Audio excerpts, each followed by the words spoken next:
Hello friends, सुमन science classes में आपका एक बार फिर स्वागत है।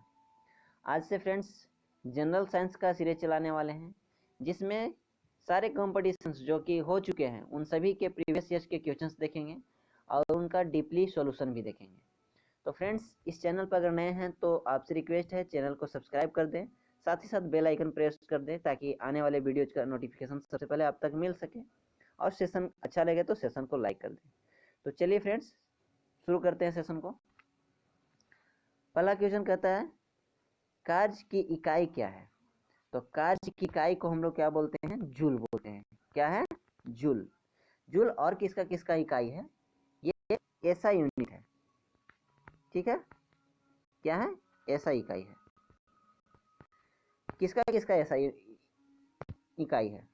किसका किसका ऐसा यूनिट है? तो देखते हैं यहाँ पे वर्क का, एनर्जी का एंड हीट का।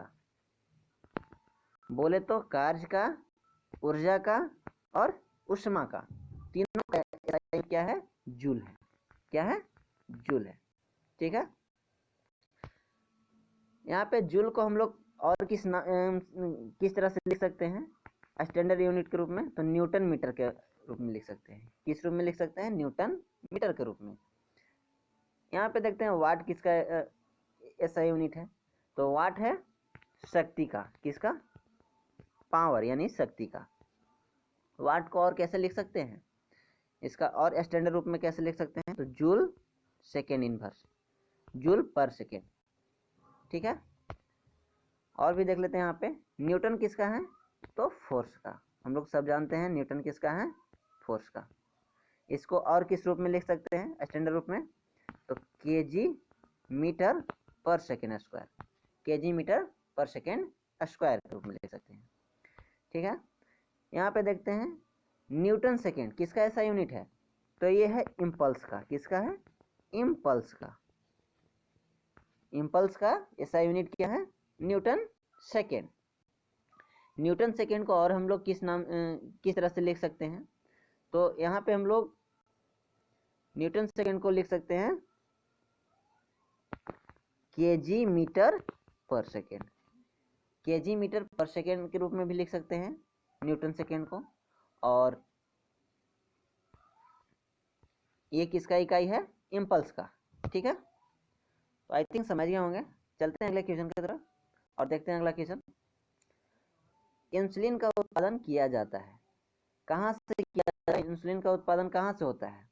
तो ये होता है आइसलेट ऑफ लैंगरहैंस द्वारा, यानी कि पैनक्रियाज के अग्नाशय के आइसलेट ऑफ लैंगरहैंस के बीटा सेल से। कहाँ से? बीटा सेल से, ठीक है।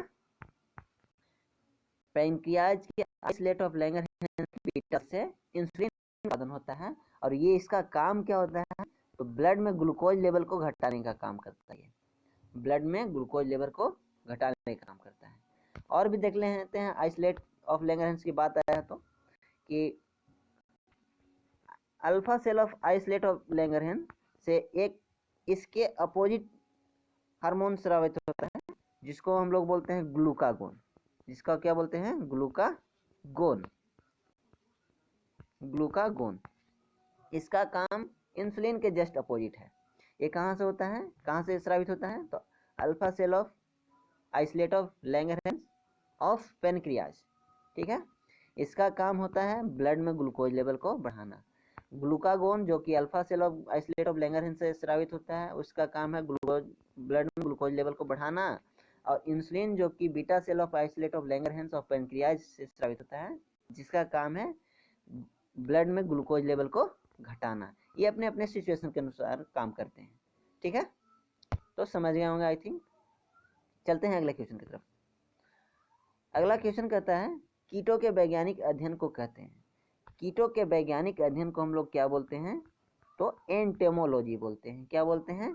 एंटेमोलॉजी। यहाँ पे देखते हैं 3 क्वेश्चन और यहाँ से बन सकते हैं कि एक थियोलॉजी किसके अध्ययन को बोलते हैं? तो एक थियोलॉजी हम लोग मछली के अध्ययन को बोलते हैं। किसके अध्ययन को बोलते हैं? मछली के अध्ययन को एक थियोलॉजी बोलते हैं, ठीक है। पैरासिटोलॉजी, पैरा से यहाँ से पहचान सकते हैं कि पैरा माने पैरासिटिक। तो पैरासिटिक यानी परजीवी के अध्ययन को परजीवी के अध्ययन को या परजीवी के द्वारा होने वाले रोगों के अध्ययन को क्या बोलते हैं? पैरासिटोलॉजी बोलते हैं। ठीक है। माइमेकोलॉजी क्या है? माइमेकोलॉजी तो फंजाई यानी कवक के अध्ययन को हम लोग क्या बोलते हैं? माइमेकोलॉजी बोलते हैं। क्या बोलते हैं? माइमेकोलॉजी बोलते हैं। ठीक है, आई थिंक समझ गए होंगे। चलते हैं अगले क्वेश्चन की तरफ। क्वेश्चन नंबर 4 कहता है दूध प्रोटीन को पचाने वाला एंजाइम है। दूध प्रोटीन को पचाने वाला एंजाइम है। कौन सा एंजाइम है? तो ये है रेनिन। सबसे पहले देखते हैं कि दूध प्रोटीन होता कौन सा होता है। तो दूध प्रोटीन को हम लोग केसिन नाम से जानते हैं। क्या नाम से जानते हैं? केसिन। दूध प्रोटीन को क्या बोलते हैं? केसिन। ठीक है। इसको कौन सा एंजाइम पचाता है? रेनिन पचाता है। तो ऑप्शन मेरा कौन सा हो गया? सी। अच्छा, यहाँ पे देखते हैं कि रेनिन, पेप्सिन और ट्रिप्सिन ये तीनों जो है ये स्टोमक में पाए जाने वाले एंजाइम है। कहाँ पाए जाने वाले एंजाइम है? स्टोमक में पाए जाने वाला एंजाइम है। स्टोमक में पाए जाने वाले एंजाइम है। और एकमात्र ये एंजाइम है जो कि इंटेस्टाइन और पेनक्रियाज में पाया जाता है। इसको हम लोग पेनक्रियाटिक एंड इंटेस्टाइनल जूस भी बोलते हैं। क्या बोलते हैं? पेनक्रियाटिक एंड इंटेस्टाइनल जूस, यानी आंत और अग्नाशय में पाया जाने वाला एंजाइम है कौन? इरिप्सिन। ये तीनों एंजाइम प्रोटीनेज एंजाइम ही है, यानी कि तीनों प्रोटीन को ही ब्रेक डाउन करते हैं। ठीक है। अब चलते हैं अगले क्वेश्चन की तरफ। क्वेश्चन नंबर 5 कहता है कि हमारे शरीर का अधिकतम भार बना है। किससे बना है हमारे शरीर का अधिकतम भार? तो ये जल से बना है। किससे बना है? जल से बना है। ठीक है। हमारे शरीर में कितना परसेंट वाटर है? 70%। कितना परसेंट वाटर है? 70%। बाई वेट है ना, बाई वेट। हमारे शरीर में बाई वेट 70% जल की मात्रा है। ठीक है। अब चलते हैं अगले क्वेश्चन की तरफ। क्वेश्चन नंबर 6 कहता है कि निम्नलिखित में से किसने एक्स किरणों का आविष्कार किया? तो किसने किया? रोएंटजेन ने। किसने किया था? रोएंटजेन ने। किसने किया? रोएंटजेन ने। इनका फुल नेम क्या था? तो इनका फुल नेम था विलहेल्म, शॉर्ट में लिख सकते हैं विलहेल्म कोनराड विलहेल्म कोनराड रोएंटजेन। और ये एक्सरे का खोज कब किए थे? 1895 ईस्वी में। कब किए थे?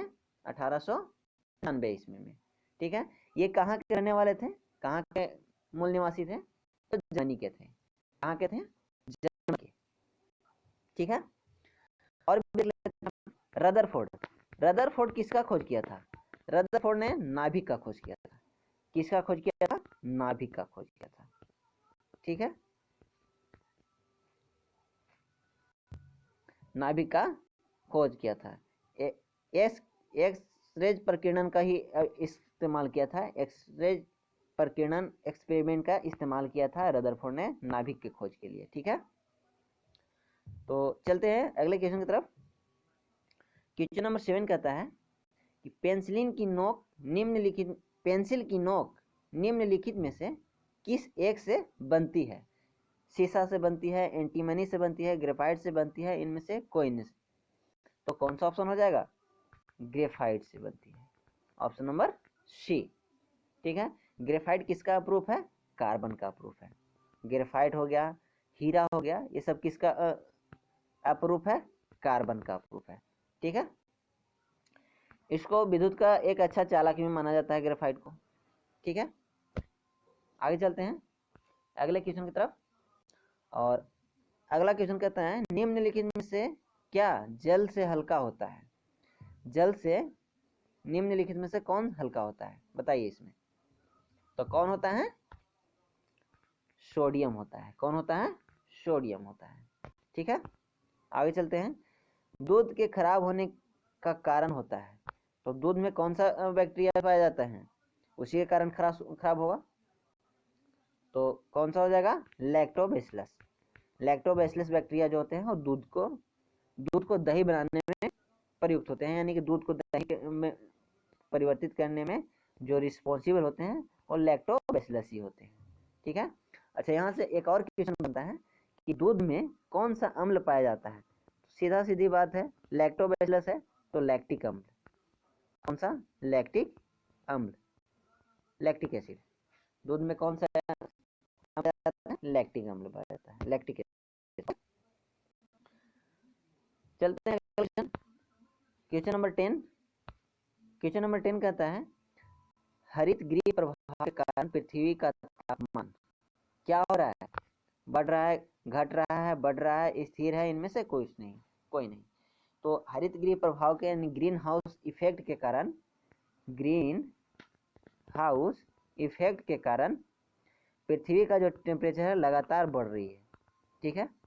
अब इससे क्या होगा कि आने वाले दिनों में इतना ज़्यादा टेम्परेचर बढ़ जाएगा हमारे पृथ्वी का, जिससे हमारे पृथ्वी पर जितने भी बर्फ हैं वो सभी पिघल जाएंगे और चारों तरफ पानी ही पानी फैल जाएगा। इससे काफ़ी जनजीवन प्रभावित होगा और काफ़ी मात्रा में नुकसान होगा प्रकृति का। ठीक है। तो मेरा ऑप्शन कौन सा हो जाएगा? पृथ्वी का तापमान क्या हो रहा है? बढ़ रहा है, ऑप्शन नंबर बी। ठीक है। चलते हैं अगला क्वेश्चन, क्वेश्चन नंबर 11। ध्वनि के अतिरिक्त प्रतिबिंब को संचारित करने में, ध्वनि के अतिरिक्त प्रतिबिंब को संचारित करने में समर्थ विद्युत युक्ति कहलाती है। क्या कहलाती है? प्रतिबिंब को जो संचारित करती है, यानी कि उसको क्या बोलते हैं? वीडियोफोन बोलते हैं। क्या बोलते हैं? वीडियोफोन बोलते हैं। ठीक है। आइडियोफोन क्या? ऑडियोफोन तो सिर्फ ऑडियो को संचारित करेगा ना, वॉइस को एक प्लेस से दूसरे प्लेस तक संचारित करेगा वॉइस को, आइडियोफोन। बट या फिर टेलीफोन जिसको बोल सकते हैं, माइक्रोफोन बोल सकते हैं। बट वीडियोफोन जो है वो वीडियो क्वालिटी को यानी पिक्चर को ट्रांसफर करता है एक जगह से दूसरी जगह पर। ठीक है। तो प्रतिबिंब को संचारित कौन कर रहा है? वीडियोफोन। अगला क्वेश्चन देखते हैं, क्वेश्चन नंबर 12। लेप्रोक्सी बेसिलस की खोज किसने की थी? लेप्रोक्सी बेसिलस की खोज किसने की थी? तो किसने की थी गाइस? ये हेंसन ने की थी। किसने की थी? हेंसन ने की थी। ठीक है। लेप्रोक्सी को हम लोग किस नाम से जानते हैं? लेप्रोक्सी को, लेप्रोक्सी बैसिलस से लेप्रोक्सी होती है, जो रोग होती है उसको क्या बोलते हैं? लेप्रोक्सी बोलते हैं। और इस लेप्रोक्सी को और किस नाम से जानते हैं? कुष्ठ रोग के नाम से जानते हैं। किस नाम से जानते हैं? कुष्ठ रोग के नाम से जानते हैं, कुष्ठ रोग। ठीक है। किसने खोज की थी? हैंसन ने। किसने खोज की थी? हैंसन ने, याद रखना है। अगला क्वेश्चन, वायु का वेग किससे मापा जाता है? वायु का वेग किससे मापा जाता है? तो वायु का वेग किससे मापा जाएगा? स्पीडोमीटर से, एनीमोमीटर से, टैकोमीटर से, आइडियोमीटर से। किससे मापा जाएगा? ऑप्शन कौन सा हो जाएगा? Anemometer, B, option number B, anemometer. ठीक है। और भी यहाँ पे देख लेते हैं कि स्पीडोमीटर से क्या मापते हैं। तो स्पीडोमीटर से हम लोग किसी भी व्हीकल के स्पीड को मापते हैं। किसको मापते हैं? स्पीड को मापते हैं। माफी चाहूंगा, पेन अच्छे से नहीं चल पा रहा है। स्पीड को मापता है, किसी भी व्हीकल का स्पीड को कौन मापता है? स्पीडोमीटर, स्पीडोमीटर मापता है। ठीक है। एनीमोमीटर किसको मापता है? तो वायु के वेग को मापता है। टैकोमीटर क्या करता है? टैकोमीटर का काम क्या है? तो ये रोटेशनल वेलोसिटी को मापता है। किसको मापता है? रोटेशनल वेलोसिटी को मापता है, घूर्णन गति को मापता है। ठीक है। और ऑडियोमीटर किसको मापता है? इसको बोलते हैं ऑडियोमीटर को ओडोमीटर, इंग्लिश में क्या बोलते हैं? ओडोमीटर। ये ओडोमीटर जो है ये किसी भी व्हीकल्स के द्वारा ट्रेवल के डिस्टेंस को मापती है, यानी दूरी को मापती है। कौन मापती है दूरी को? किसी भी व्हीकल के द्वारा की गई दूरी को कौन मापता है? ऑडियोमीटर ना, ओडोमीटर जिसको बोल रहे हैं हिंदी में, इंग्लिश में। और इस तरह से यहाँ पे अब हम लोग समझ गए कि वायु के वेग को कौन मापता है? एनीमोमीटर मापता है। स्पीडोमीटर क्या मापता है? तो व्हीकल के स्पीड को मापता है। टैकोमीटर क्या मापता है? रोटेशनल वेलोसिटी को मापता है, यानी कि घूर्णन गति को मापता है। और ओडोमीटर किसको मापता है? तो तय की गई दूरी को मापता है। ठीक है, चलते हैं अगला क्वेश्चन की तरफ। और अगला क्वेश्चन कहता है माइटोमाइसिन नामक प्रतिजैविक निम्नलिखित रोगों के कुछ विशेष प्रकारों के उपचार में काम आता है। किसके काम में आता है? कैंसर के काम में आता है, एड्स के काम में आता है, पोलियो के काम में आता है, सिफिलिस के काम में आता है। तो किसके काम में आता है?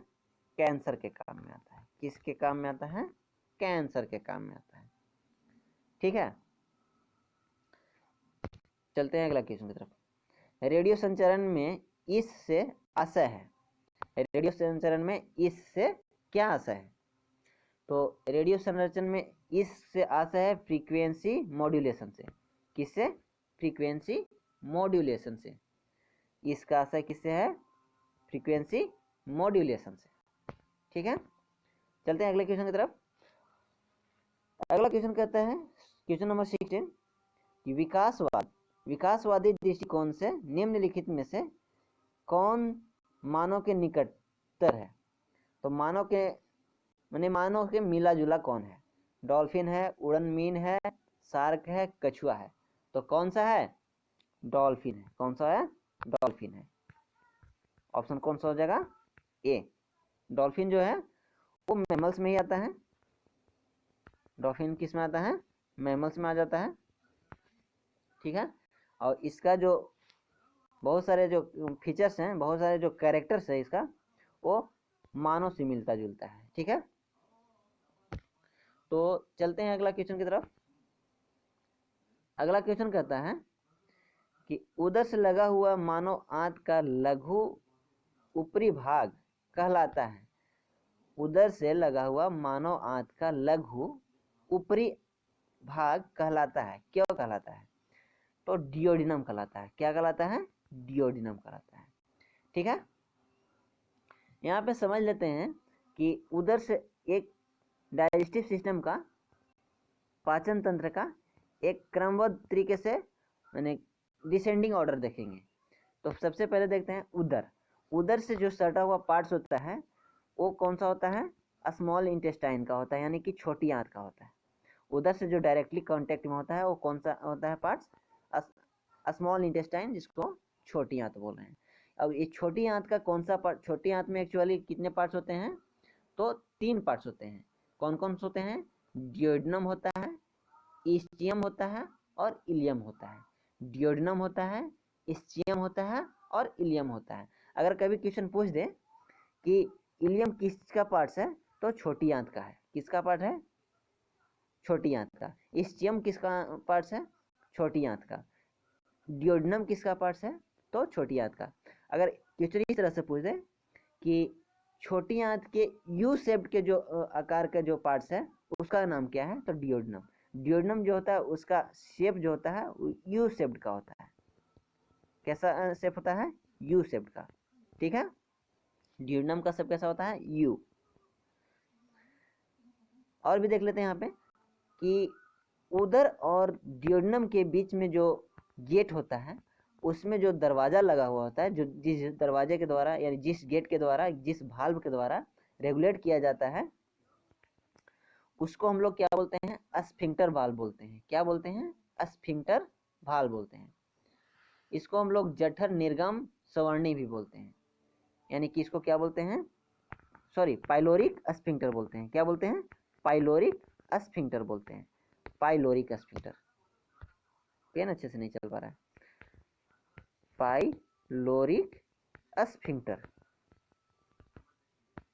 स्फिंक्टर,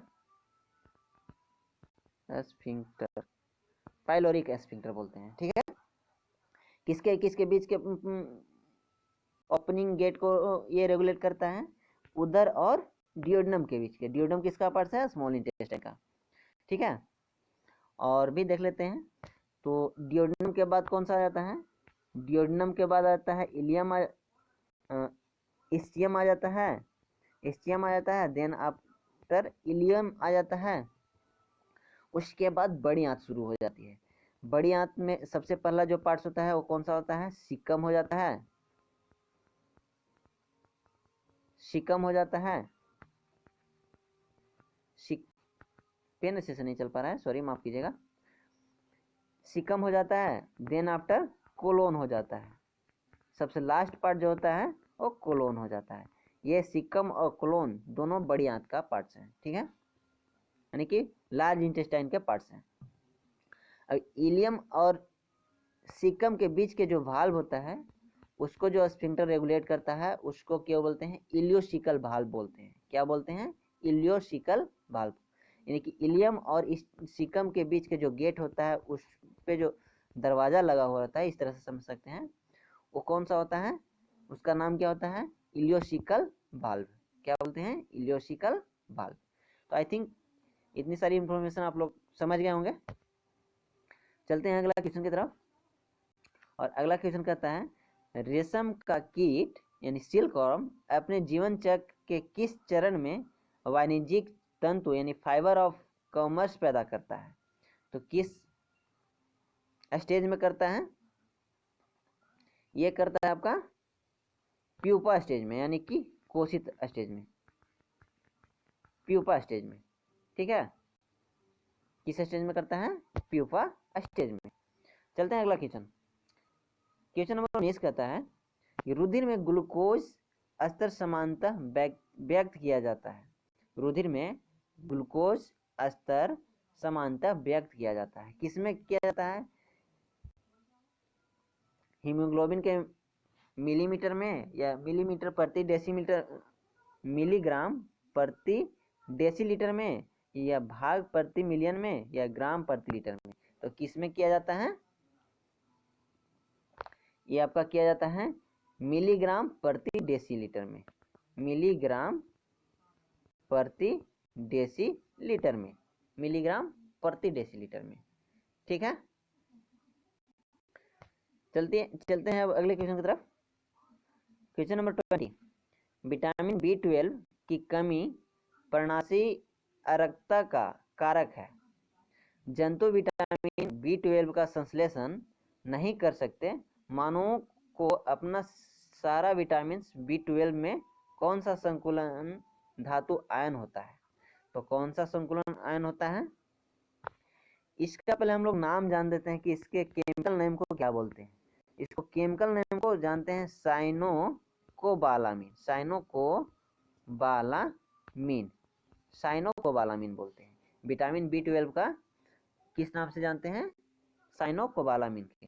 यहाँ पे कोबालामीन से सीधा सीधी हम लोग पकड़ सकते हैं कि कौन सा इसमें तत्व पाया जाता है, कौन सा धातु पाया जाता है। तो ये होता है कोबाल्ट। कौन सा होता है? कोबाल्ट। तो मेरा कौन सा ऑप्शन हो गया? ऑप्शन हो गया मेरा सी, कोबाल्ट, कोबाल्ट आयन, ठीक है, कोबाल्ट आयन। तो समझ गए होंगे आप लोग क्वेश्चन को। चलते हैं अगला क्वेश्चन। क्वेश्चन नंबर 21 कहता है पौधे के तने में गुरुत्व के विरुद्ध जल संचलन का आधारभूत कारण क्या है? तो क्या है? वाष्पोत्सर्जन है। क्या है? वाष्पोत्सर्जन है, ठीक है। इसको वाष्पोत्सर्जन को इंग्लिश में बोलते हैं ट्रांसपीरेशन, ट्रांसपीरेशन। और ये जिस फोर्स के द्वारा खींचा जाता है उसको बोलते हैं ट्रांसपीरेशन पुल, ट्रांसपीरेशन पुल, ठीक है। ये ट्रांसपीरेशन क्या होता है?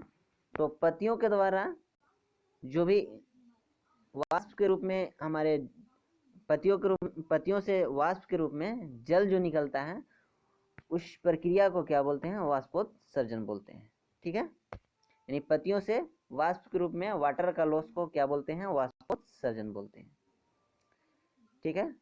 चलते हैं अगला क्वेश्चन।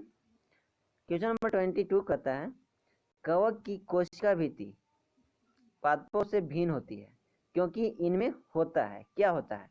कवक की कोशिका भित्ति पादप से किस प्रकार भिन्न होते हैं? तो कवक की कोशिका भित्ति में क्या पाया जाता है? काइटिन पाया जाता है। क्या पाया जाता है? काइटिन पाया जाता है। ये किस में पाया जाता है? कवक यानी फंजाई में पाया जाता है। कौन? काइटिन। और सेलुलोज किस में पाया जाता है? तो प्लांट के कोशिका भित्ति में पाया जाता है, यानी कि पौधों के कोशिका भित्ति में पाया जाता है। ठीक है, और भी देखते हैं कि बैक्टीरिया में जीवाणु के कोशिका भित्ति में क्या पाया जाता है? तो वो पाया जाता है पेप्टिडोग्लाइकन, उसको बोलते हैं पेप्टिडोग्लाइकन।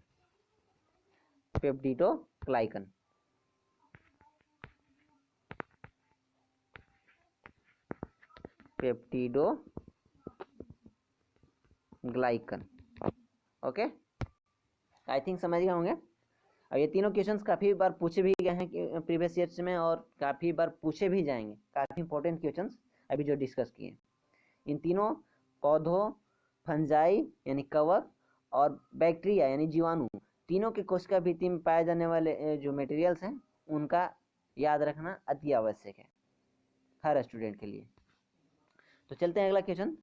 क्वेश्चन नंबर 23 कहता है, निम्नलिखित में से कौन सी एक निराविषी गैस उस प्रकीर्णन को बनाने में सहायता करती है जो फलों को पकाता है? कौन सा होता है? एसिटिलीन होता है, इथेन होता है, मीथेन होता है, कार्बन डाइऑक्साइड होता है। तो कौन सा ऑप्शन हो जाएगा मेरा? इथेन होता है। इथेन से ही तो इथेन बनता है, इथिलीन बनता है, इथेन से ही इथिलीन बनता है। ठीक है, तो ऑप्शन कौन सा होगा मेरा? इथेन। ठीक है, चलते हैं। ये क्या करता है? फल को पकाने में मदद करता है। ठीक है, चलते हैं अगला क्वेश्चन की तरफ। और अगला क्वेश्चन कहता है कि निम्नलिखित में से कौन सा अंग मानव शरीर के विभिन्न भागों में ऑक्सीजन को प्रवाहित करता है? निम्नलिखित में से कौन सा अंग मानव शरीर के विभिन्न भागों में ऑक्सीजन को प्रवाहित करता है? लाल रक्त कोशिकाएं, श्वेत रक्त कोशिकाएं, प्लाज्मा तंत्रिकाएं। तो कौन करता है ये? लाल रक्त कोशिकाएं। कौन करता है? लाल, RBC, red blood कार्पेसल्स।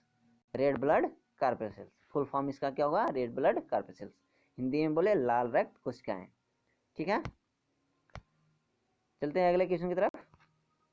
Question number 25, निम्नलिखित में से किसमें हीमोग्लोबिन की प्रतिशतता अधिकतम होती है? शिशु में, लगभग 10 वर्ष के बच्चे में, या पुरुष में, या फिर महिला में? तो किस में होता है? पुरुष में होता है। कौन सा ऑप्शन हो जाएगा मेरा? सी। ठीक है, पुरुष में कितना होता है?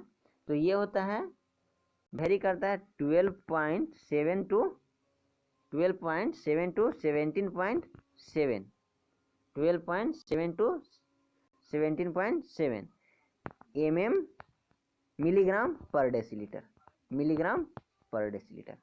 ठीक है, महिलाओं में देख लेते हैं। महिलाओं में कहाँ से कहाँ तक वेरी करती है? कहाँ से कहाँ तक वेरी करता है? तो ये करता है 11.9 टू 15 मिलीग्राम पर डेसीलीटर। ठीक है, 11.9 टू 15 मिलीग्राम पर डेसीलीटर। ठीक है, चलते हैं अगला क्वेश्चन। क्वेश्चन नंबर 26, आकाश में इंद्रधनुष के रंगों का फैलाव मुख्यतः क्या है? तो सूर्य प्रकाश का विक्षेपण है, सूर्य प्रकाश का परावर्तन है, सूर्य प्रकाश का अपवर्तन है, सूर्य प्रकाश का पूर्ण आंतरिक परिवर्तन है। तो कौन सा ऑप्शन मेरा हो जाएगा? Option number A, Surya Prakash का विक्षेपण है। कौन सा हो जाएगा? सूर्य प्रकाश का विक्षेपण है। ठीक है, क्वेश्चन नंबर 27 कहता है, किसी 16 सेंटीमीटर फोकस दूरी वाले अवतल दर्पण के वक्रता केंद्र पर एक वस्तु रखी है। यदि उस वस्तु को फोकस की ओर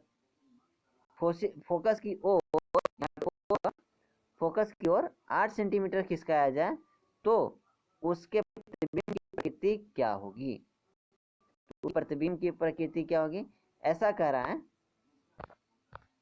एक क्वेश्चन कह रहा है, अवतल दर्पण है ना, ये अवतल दर्पण है, क्या अच्छे से बना लेते हैं अवतल दर्पण। ये मेरा अवतल दर्पण है और ये मेरा प्रिंसिपल एक्सिस है। यहाँ पे इसको मान लेते हैं फोकस है, यहाँ पे सेंटर है। अब क्या बोलता है कि किसी 16 सेंटीमीटर फोकस दूरी वाले, यानी कि यहाँ से यहाँ के बीच का डिस्टेंस कितना है? 16 सेंटीमीटर। फोकस दूरी कितना है? 16 सेंटीमीटर। वक्रता केंद्र पर रखी एक वस्तु, यानी कि सेंटर पर रखा हुआ एक वस्तु, यानी फोकस, ये तो सेंटर के बीच की दूरी है, पोल और सेंटर के बीच की डिस्टेंस होती है वो फोकस लेंथ से डबल होती है, यानी कि 2f होती है। क्या होती है? 2f। तो जाहिर सी बात है कि पोल से फोकस के बीच का डिस्टेंस 16 सेंटीमीटर है, तो पोल से सेंटर के बीच की डिस्टेंस कितनी हो जाएगी? 32 सेंटीमीटर। ठीक है, 32 सेंटीमीटर हो जाएगी। यानी कि देखें तो सेंटर और फोकस के बीच का डिस्टेंस कितना हो जाएगा? 16 सेंटीमीटर। ठीक है, अब चलते हैं क्वेश्चन की ओर। कहता है यदि उस वस्तु को फोकस की ओर 8 सेंटीमीटर खिसकाया जाए, यानी कि यहाँ पे रखा हुआ है कोई वस्तु,